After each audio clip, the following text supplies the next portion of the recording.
think I learned my lesson. A racing lawnmower does not do good in the mud. It's a little deeper than I thought it was right here. And Isaac's gonna get a strap.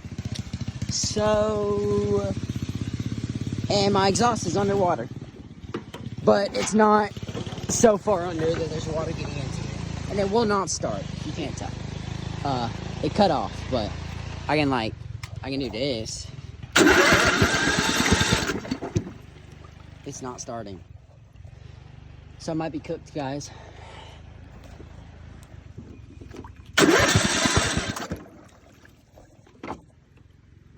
Yeah.